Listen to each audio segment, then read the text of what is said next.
Super Happy Adventure Gang here with Alex with Anti-Meta Worms. You went 4-0, didn't you? Yeah. Only losing to Empty Jar, which is one game. It's one game, still 1-2-1. So fun for today. Okay. First of all, 3 worms X. Basically, bread and butter of the deck.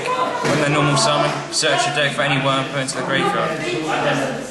So basically they'll go for these 3, which are Worm Yagans.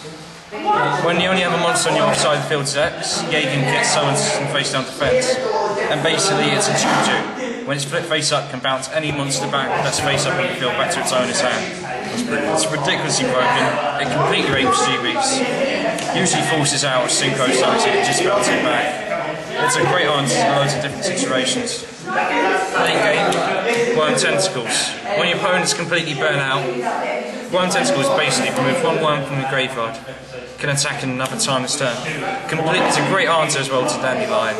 Just usually they'll end up getting 2 tokens. So the fact that I'm running Anti-Meta and I have no way of dropping Red Dragon, this is a great way to get rid of Dandelion, which would otherwise completely break the deck. So is that the worm engine? That's most of it. Worm King, because he's a freaking dad. Basically, pop a worm, pop a card on the field. With its on 2/7 body, you can ram over a Stardust, you can ram over most synchros. So he's a very, very beefy card having any anti-meta sort of wheel. 2 Cyber Dragons, literally staple in any anti-meta deck, especially with Karakuri spamming all over the place at the moment. These are a must in any anti-meta. 2 Spirit Reaper for Storm, 3 Thunder King, staple, and an Honest because of the amount of lights I'm running, and off the Tentacles I can OTK quite easily. Are the aliens lights as well then? What? Are the aliens all lights? All the aliens are lights. Oh, the worm, sorry.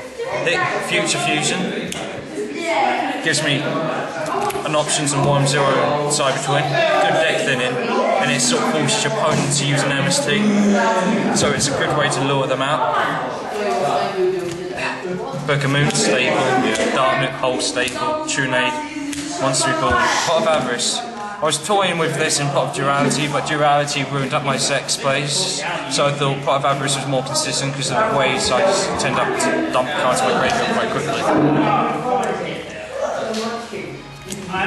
Double Barnless, staple and anti-meta. Get rid of any pesky little mofo. Royal Oppression, completely rapes most decks this format because they're so dependent on synchros. Mind Crush and Trap Dust Shoot. Staples and anti-meta. Mind Crush completely rapes 6 Sams. Do you not find Trap Dust Shoot a bit dead with all the...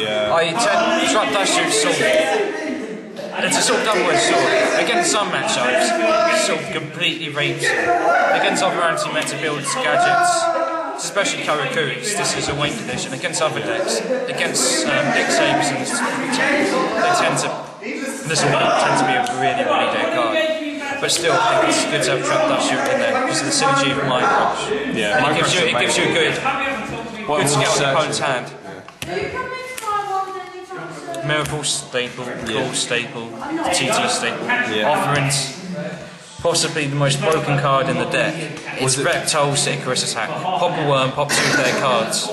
The fact of the matter is, because it declares 2 of your opponent's cards, it sort of like saves the opportunity of not having to pop your cards if they decide to mindfuck your compulsory in any way. D-Prison, staple. Random compulsory, just was Stardust Hate. And Solomon, 2 basic staples, running anything. Solomon, get rid of Threat, Solomon Warning, get rid of Black Hose, get rid of anything. Chimera Tech as well, Side deck, 2 DD Crows, pretty much staple. All the graveyard. Effect Failure, that's pretty much staple as well. Turn in the Rug, get rid of Pesky Monarchs in the Frog Art matchups. Kinetic Soldiers and Puppet Plants. Against Samurai. 2000. Starlight Road, mainly for scrap matchups. Tuna Scream, they're mainly for the scrap matchup as well. and Trapstone, so they usually come in on antimatter mirror matches, and sometimes I might throw them in against Affirmatives just so I can sort of throw off one of their setup plays. And that's pretty much it. Alright, cheers. Thanks a lot, man.